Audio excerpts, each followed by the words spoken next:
بالله من الشيطان الرجيم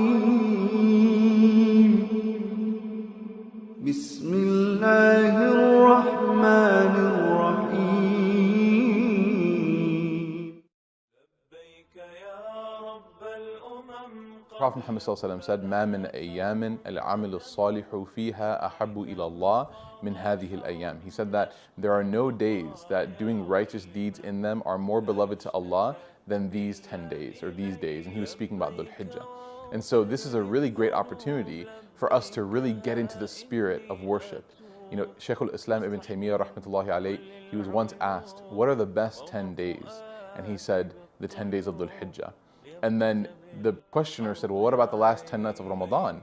He said, those are the best 10 nights. So the same fervor that we have for the last 10 nights, I want you to picture in your mind the month of Ramadan, the last 10 nights, the masjid being packed, everyone there celebrating and worshiping together.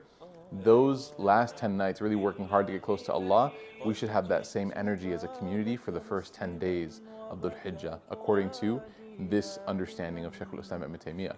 So what are some things that we can do? You know, if you're at Hajj, your itinerary is already set, you kind of got to go from here to there. You don't really have, you got to do all the sort of milestones of Hajj. You don't really have a shortage of things to do, let's say. But when it comes to being away from Hajj and still trying to benefit from Dhul Hijjah, you have to come up with your own itinerary. And so I've come up with a list of things that I'm going to try to do, inshallah, and I request or I offer them and suggest them to you to join me, inshallah. The first thing is, I'm really going to focus on trying to have a meaningful relationship with the Quran and really start it off these first 10 days. You know, the Quran is the spiritual nourishment of the soul. And if a person doesn't have that connection with the Quran in a meaningful way, they're going to be spiritually dehydrated. It's just a matter of fact. And unfortunately, a lot of us end up feeling that, especially after Ramadan is ending. So we have to really make an attempt, inshallah, and really make an effort to have a meaningful relationship with the Quran, to study it in a way that is sustainable for the entire year, maybe 5 minutes a day, but to do it consistently and to grow in that relationship. The second is to have a great relationship with the masjid. You know, Ramadan is super special for a lot of reasons, and one of those reasons is that everybody goes to the masjid and sees each other there and connects there. It becomes the hub for the community. So make it a point in these first 10 days to make a relationship, a standing relationship with the masjid, inshallah. The third thing I'm going to try to do, inshallah, is repair any relationships that I have that perhaps have gotten sour, or for maybe an argument, or just broke apart for whatever reason, or just became stale over time due to distance or lack of communication, to reach out to people, ask them how they're doing, rebuild the relationships, inshallah. This is one of the most underrated good deeds that a person can do, is to reestablish good relationships with people that they previously had and then for some reason just grew distant apart from them.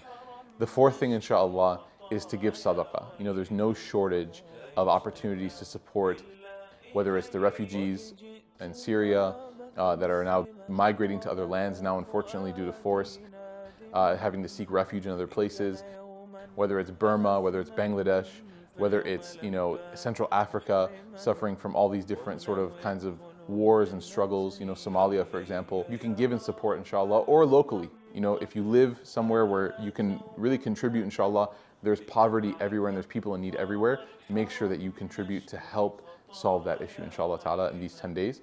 And the last thing is fasting. You know, the Prophet Muhammad sallallahu alaihi wasallam, it was sunnah to fast these days, and especially on the day of Arafah, which is the 9th day.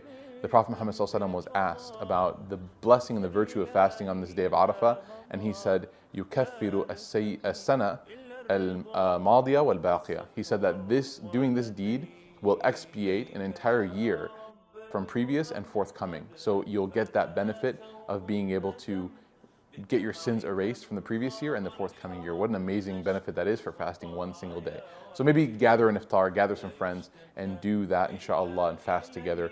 And fast as many days as you can, inshallah. And with that, if we focus on these 5 things, then I think we'll have put in so much effort and come close to Allah that celebrating Eid al-Adha on that day, on the 10th day, inshallah, will feel like an amazing opportunity, inshallah ta'ala, and we'll actually feel like we actually earned it and we worked hard, inshallah ta'ala.